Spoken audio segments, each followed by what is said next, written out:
Hello Toy Collector fans, Universal Toy Collector here and welcome to the channel. Join me today for something meaningful and for something that could go a long way to help make a difference.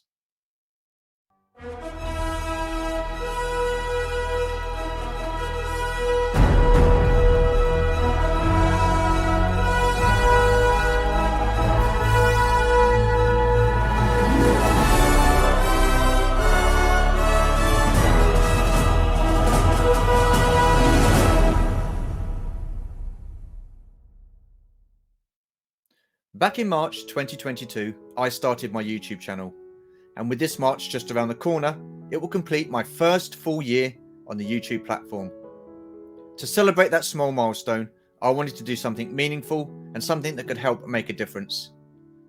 I will be hosting a 24-hour charity live stream on my channel on Saturday, March 11th at 3 p.m. UK time and finishing on Sunday, March the 12th at 3 p.m. UK time. With this being a charity live stream, I had to choose which charity I wanted to represent, raise awareness for, and raise money for. There are so many charities that I could have chosen, and all with good reason. But the charity that I have chosen is Give Kids the World Village.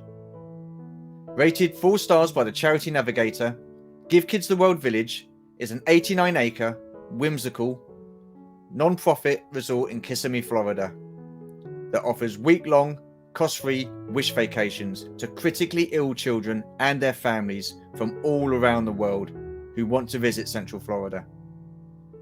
Now I know we are currently all going through financial difficulties, so any donation would be greatly appreciated.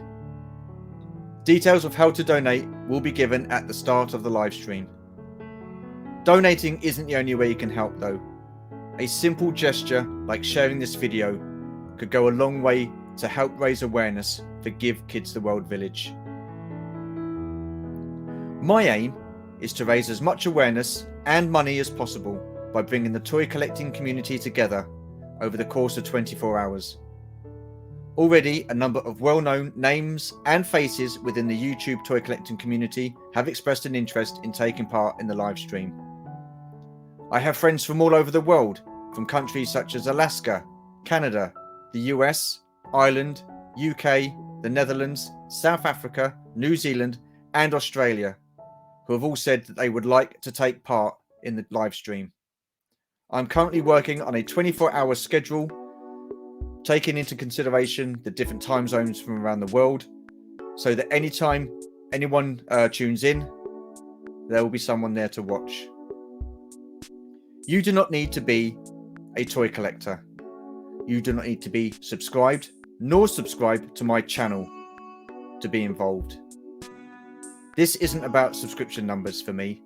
This is about raising awareness and money so that critically ill children can fulfill their wish vacation.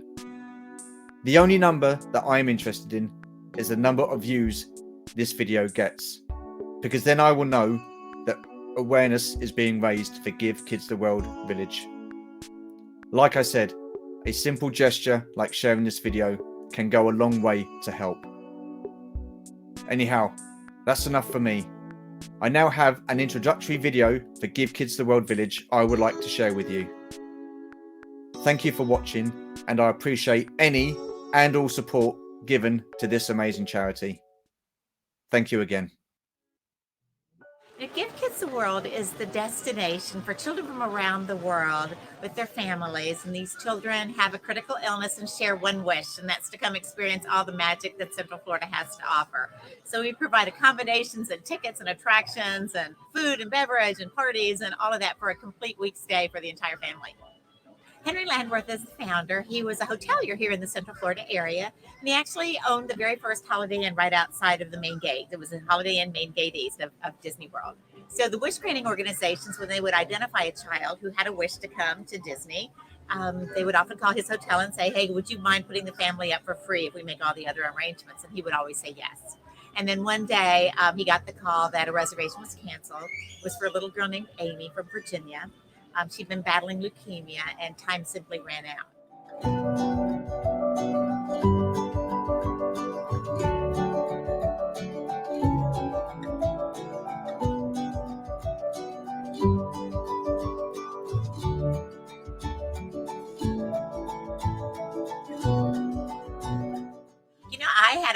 wonderful career at Disney, thought I would never, ever leave.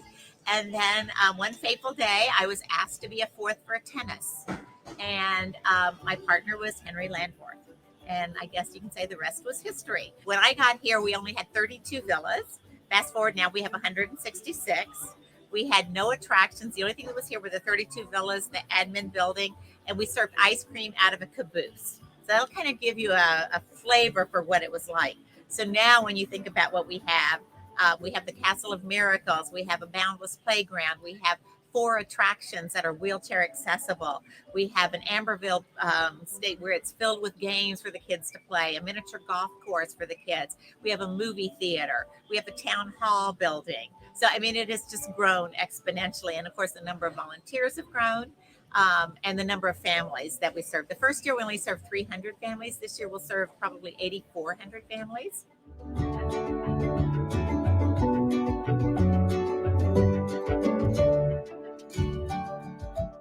The one thing about the village is we want to keep it whimsical because we want to have all the children, that's always the children first. And if you look in the gingerbread house where they have the meals, it's all children-sized seats. In the villas, the children get the big bedroom and the big bathroom with the big whirlpool and the wheel-in shower. So that's really, if you look for one sustaining theme throughout, it's just what would a child like? Castle of Miracles, we just celebrated our 25th anniversary of that. Believe it or not, we opened that in 1994. Beautiful facility. Of course, it was the very first wheelchair accessible carousel, hand carved wood. So that was very unique about it. And then it was built at a time when there was not a lot of nighttime activity. So it was really the hub of the village. And then someone came up with the idea of putting a gold star on the ceiling of the castle for every child who'd been to the village. And we started it very rudimentary, asked the child to sit down, write their name on a star. We put it in a box, and then we'd have a star fairy come down in the middle of the night and swoop up all the stars and put them on the ceiling. And about 1.5 years, 2 years after we started, there was a mother that came down. Well, this was November. They were from Chicago, and they had been down on their wish in March of that year. And her little boy, Danny, had passed away in October, and she flew down from Chicago just to see his star because she said it represented the happiest week of his life. So, of course, we hadn't tracked all the stars at that time. So it took us 1.5 hours to find it. But after that day, we now track all the stars. But I think even more significant is the families tell us that they feel often that they're alone, that nobody can really understand what they're going through.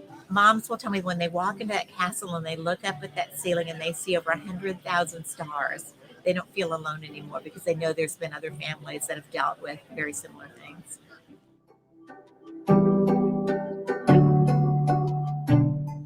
My goodness, we simply could not exist without our volunteers. We have about 18,000 active volunteers. They fill nearly 1,800 volunteer shifts each and every week. Every guest comment that we receive just talks about what those volunteers meant. These families are struggling back at home, and they're usually, doctor's appointments and doctor visits and hospital stays. And here, what they come to is find that they've got complete strangers who are here for no other reasons than just to make sure that every answer to every question is yes. How can we serve you? How can we make life easier for you? So ice cream, we'd always served ice cream here. And when we started, it was out of a caboose. It was a literal train caboose that was served in. And every time we would expand, we'd have to move the caboose. And finally, it became, there's no other movement. So we decided to make an ice cream palace. And we would serve ice cream in the evenings. And then one day I was trying to find a quiet place where there were no phones ringing. I wanted to do some work. And so I went into the ice cream palace. And I hear this little tapping on the window. And I turn around, this little boy on tiptoes. He's peeking in. It's like 8 o'clock in the morning. He says, "Are you open?" And I said, "Well, sure. What do you want?" He said, "I want a banana split." And I said, "Okay." And it's okay with your parents. So brought him in, and I got stuck behind the counter. Once the doors opened, 1.5 hours later, I'm like serving banana splits and hot fudge sundaes and ice cream cones, and it's just like crazy. So the next day we started serving, starting at 7:30 in the morning until 9:30 at night. That's been a mainstay of the village ever since. I always wanted a way to remember Henry and have his legacy kept alive here at the village, because there's so many people now that haven't met Henry, board members and staff. And so we came up with the idea of redoing the ice cream palace because it was one of his favorite things as well. And Henry got his start in the hotel business, and he was the general manager of the Starlight Motel on the Space Coast during those pioneering days of space exploration. So all the original astronauts stayed at his hotel. So Henry Starlight Scoops, it's going to be a phenomenal place that will continue that tradition of always serving ice cream, no matter what time of day or night the kids want it. But it will have a lot of history about Henry and his experience. So it'll have a 30-foot diameter spaceship on top. It's just going to be really cool. It's the first time that Disney Creative and Universal Creative have come together and worked together on a project. And it's just, I mean, to even say that together, I mean, it's just amazing. That just never happens. But it's because of their tremendous commitment to the children and the village that they were able to do that.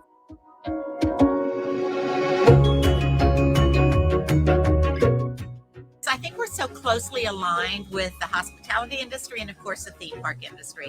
And as I like to say when I, do presentations and things, we're really all in the same business. We want to create the perfect guest experience for our guests. The hospitality and the theme park industry does it because they want their guests to keep coming back time and time again. We have to do it because our guests can't come back. We get one opportunity to do it right.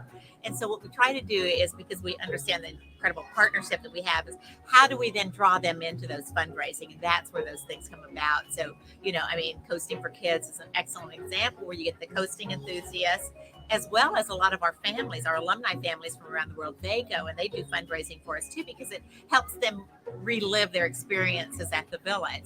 So we really just kind of think of those different things. The Disney Ride Challenge is another one where folks come down and try to cram all, I guess it's 46 rides now, into one day. And I've done that twice. I've only gotten to 43 or 45 twice. So I'm looking forward to my next opportunity to do it. It's a challenge for sure. So those are the kinds of things. We try to find things that are fun, that are engaging, that are a little bit different than other folks do, just to try to bring our corporate partners in as well. We really have 3 words that sum up how folks can get involved. It's give, serve, or share. Of course, giving of your time or giving your resources, your treasures, go online and make a donation, because it takes about $21 million a year just to operate the village. We're very proud to say that we take good care of hearts while we're taking care of business. 7 cents of every dollar goes to administration and overhead, and 93 cents of every dollar goes directly to the mission. So when folks give, hopefully they feel like it's, we're very good stewards of those resources. Serving, of course, volunteering, filling 1,800 volunteer shifts a week. We get a lot of local volunteers, but we got little church groups that come, youth groups. So you can come in and volunteer for a day or for a week or for whatever. And then the third way is just to share our story. We're probably one of the world's best kept secrets. Not many people have heard about Give Kids the World. So let people know about us and visit our website. And there's always really great opportunities there to learn how to give, serve, or share.